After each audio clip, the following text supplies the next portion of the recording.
Friends, welcome to Kavitha சமையலறை. இன்னைக்கு நம்ம பார்க்க போகிற ஸ்பெஷல் ரெசிபி முட்டை முருங்கைக்காய் குழம்பு. ஒரு அருமையான குழம்பு ரெசிபிங்க இது. சுட சுட சாதத்தோடு கலந்து சாப்பிட்றதுக்கு அருமையாக இருக்கும். இட்லி, தோசை, சப்பாத்தின்னு எல்லாத்துக்குமே ரொம்ப நல்ல சூட்டபுளாக இருக்கும்.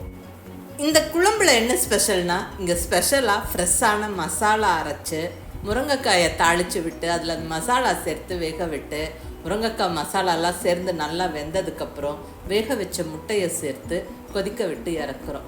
வா, செம்ம வாசனையாக செம்ம டேஸ்ட்டாக இருக்குங்க. அந்த முருங்கைக்காய் மசாலாவோட இந்த முட்டையும் சேரும்போது வா, வாசனையும் டேஸ்ட்டும் தூக்கலாக இருக்குங்க. இது ஒரு இன்ட்ரெஸ்டிங்கான ரெசிபி, ஒரு சிம்பிளான ரெசிபியும் கூட.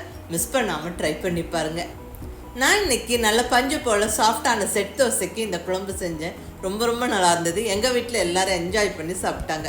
இது இட்லி, தோசை, சப்பாத்தி, சாதத்துக்கு ஒரு பெஸ்ட்டான காம்பினேஷனுங்க. நீங்கள் மிஸ் பண்ணாமல் ஒரு தடவை ட்ரை பண்ணி பாருங்கள். ரொம்ப ஒரு சிம்பிளான ரெசிபி தான், நம்ம ஈஸியாகவும் செஞ்சிடலாம். ஒரு தடவை செஞ்சு பார்த்தவங்க கண்டிப்பாக திரும்ப திரும்ப செய்வீங்க. வாங்க ரெசிபி எப்படின்னு பார்க்கலாம். ஃபஸ்ட்டு ஸ்டெப்பாக ஒரு 3 முட்டையை வேக வைக்கிறேங்க. ஒரு 10 to 12 நிமிஷத்தில் முட்டை பாயில் ஆயிரும். அந்த டைமில் நம்ம குழம்புக்கு தேவையான மற்ற பொருட்கள் எல்லாம் ரெடி பண்ணிக்கலாம். இங்கே ஒரு 3 முருங்கைக்காயை சின்ன சின்ன பீசஸாக கட் பண்ணி வச்சுருக்கிறேன். நல்லா கட் பண்ணி கழுவி எடுத்து வச்சாச்சு.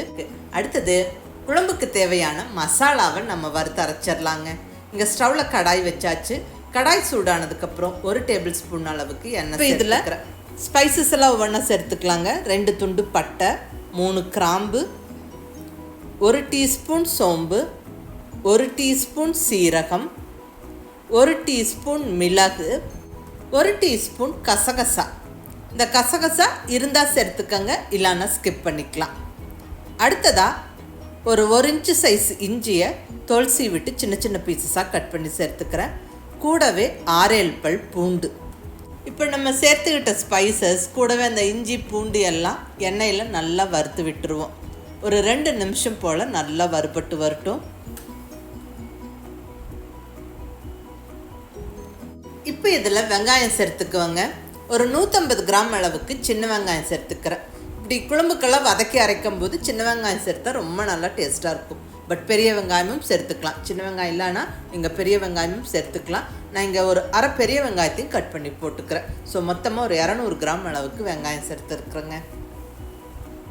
நல்லா வதக்கி விட்டுருவோம். வெங்காயம் நல்லா வதங்கி கலர் மாதிரி வரணும். ஸ்டவ்வை மீடியம் ஃப்ளேமில் வச்சுக்கிட்டு பொறுமையாக வறுத்து விடுங்க. அந்த ஸ்பைசஸ் எல்லாம் கரிஞ்சிடக்கூடாது.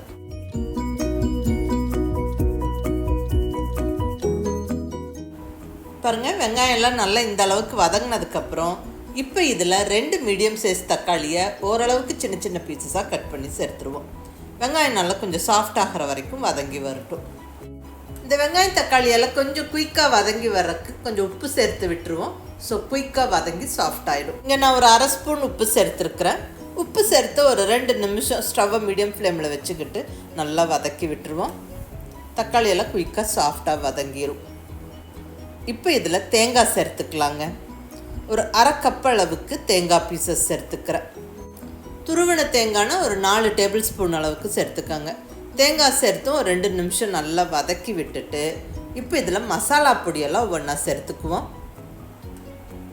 1/4 டீஸ்பூன் அளவுக்கு மஞ்சள் பொடி, 1 டீஸ்பூன் அளவுக்கு காரமான மிளகாய் பொடி,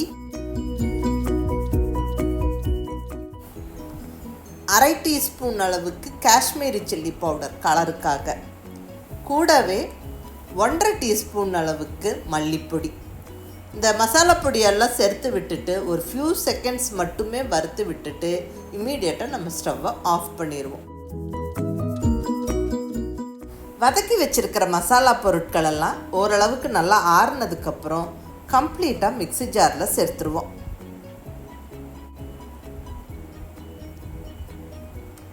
பாருங்கள், வதக்கின மசாலா பொருட்கள் எல்லாம் கம்ப்ளீட்டாக மிக்ஸி ஜாரில் சேர்த்தாச்சு. இப்போ கொஞ்சமாக தண்ணி விட்டு நல்லா ஃபைன் பேஸ்ட்டாக அரைச்சிக்கணும். இந்த அளவுக்கு நல்லா அரைச்சிக்கணும். கமகமன்னு வாசனையோட ஃப்ரெஷ்ஷான மசாலா ரெடி. அடுத்தது நம்ம குழம்பை தாளிச்சிடலாம். இங்கே 3 டேபிள் ஸ்பூன் அளவுக்கு எண்ணெய் சேர்த்துக்கிறேங்க. எந்த எண்ணெய் வேணாலும் சேர்த்துக்கலாம். நான் இங்கே கடலெண்ணெய் சேர்த்துக்கிறேன். எண்ணெய் கொஞ்சம் சூடானதுக்கப்புறம் 1 டீஸ்பூன் கடுகு போட்டு நல்லா பொரிய விட்டுருவோம். அடுத்தது நல்ல பொடியாக நறுக்குன்னு பெரிய வெங்காயம் கொஞ்சம் சேர்த்துக்கிறேன். கூடவே ஒரு 2 கொத்து ஃப்ரெஷ்ஷான கருவேப்பிலையை போட்டு நல்லா வதக்கி விட்டுருவோம். வெங்காயம் கொஞ்சம் கலர் மாறுற வரைக்கும் வதங்கட்டும். இப்போ இதில் நம்ம கட் பண்ணி ரெடியாக வச்சுருக்கிற முருங்கைக்காயை கம்ப்ளீட்டாக சேர்த்து விட்டு நல்லா ஒரு 2 நிமிஷம் வதக்கி விட்டுருவோம். முருங்கைக்காய் நல்லா ஒரு 2-3 நிமிஷம் வதங்கினதுக்கப்புறம் இப்போ நம்ம அரைச்சி ரெடியாக வச்சுருக்கிற மசாலாவை கம்ப்ளீட்டாக சேர்த்துருவோம். கூடவே தேவையான அளவு தண்ணி சேர்த்துருவோங்க. நான் இங்கே மிக்ஸி அலசி சேர்த்துக்கிறேன். கூடவே இன்னும் கூட கொஞ்சம் தண்ணி சேர்த்துக்கிறேன். இன்னும் ஒரு பெரிய டம்ளர் அளவு தண்ணி சேர்த்தாச்சுங்க. நம்ம இங்கே தேங்காயெல்லாம் சேர்த்து இந்த மசாலா அரைச்சிருக்கிறோம். நல்லா இந்த முருங்கைக்காய் வெந்து வர வரைக்கும் நல்லா கொதித்து வரணும். கொதிக்கும் போது கெட்டிப்படும். ஸோ நல்லா தேவையான அளவுக்கு தண்ணி சேர்த்துக்கோங்க. இந்த குழம்பு வந்து ரொம்ப தண்ணி மாதிரி இருக்கக்கூடாது, ரொம்ப கெட்டியாகவும் இருக்கக்கூடாது, ஓரளவுக்கு இருக்கணும். அப்போ தான் டேஸ்ட் நல்லாயிருக்கும். இப்போ இதில் தேவையான அளவு உப்பு சேர்த்துடலாம். நம்ம ஏற்கனவே வெங்காயம் வதக்கும் போது உப்பு சேர்த்துருக்குறோம், அதை ஞாபகம் வச்சுட்டு சேர்த்துக்கோங்க.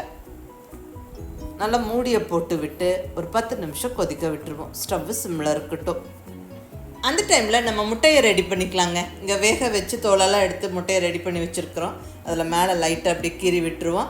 ஸோ நம்ம குழம்புல போட்டு வேக வைக்கும்போது மசாலா பிடிச்சி நல்லா வெந்து வரும். ஸோ எல்லா முட்டையும் இப்படி கீறி எடுத்து வச்சாச்சு. இங்கே குழம்பும் நல்லா 10 நிமிஷமாக கொதிச்சு நல்ல கமகமன்னு வாசனை வருதுங்க. முருங்கைக்காய் ஆல்மோஸ்ட் வெந்துருச்சு. இப்போ இந்த சமயத்தில் நம்ம முட்டையை சேர்த்துருவோம். முட்டை சேர்த்து ஸ்டவ்வை நல்லா கொஞ்சம் சிம்முக்கு வச்சுட்டு ஒரு 2-3 நிமிஷம் கொதிக்க விடுவோம். கொதிக்க விட்டு ஃபைனலாக கொஞ்சமாக கொத்தமல்லி இலையை போட்டு விட்டு ஸ்டவ்வை ஆஃப் பண்ணிடுவோம். அவ்வளோதாங்க, சுவையான முருங்கைக்காய் முட்டை குழம்பு ஜம்முன்னு ரெடி ஆயிருச்சு. இது ரொம்ப நல்லாயிருக்கும். முட்டை குழம்பு நம்ம தனியாக வைக்கிறது ஒரு டேஸ்ட்டுனா, இந்த முருங்கைக்காய் மசாலாவோட முட்டையை சேர்த்து நம்ம குழம்பு வைக்கும்போது செம்ம டேஸ்ட்டாக இருக்குங்க. கண்டிப்பாக ஒரு தடவை நீங்கள் ட்ரை பண்ணி பாருங்கள். எல்லாருமே என்ஜாய் பண்ணி சாப்பிடலாம். நல்ல சுட சுட சாதத்தோட இந்த குழம்பு அட்டகாசமான காம்பினேஷனாக இருக்கும்.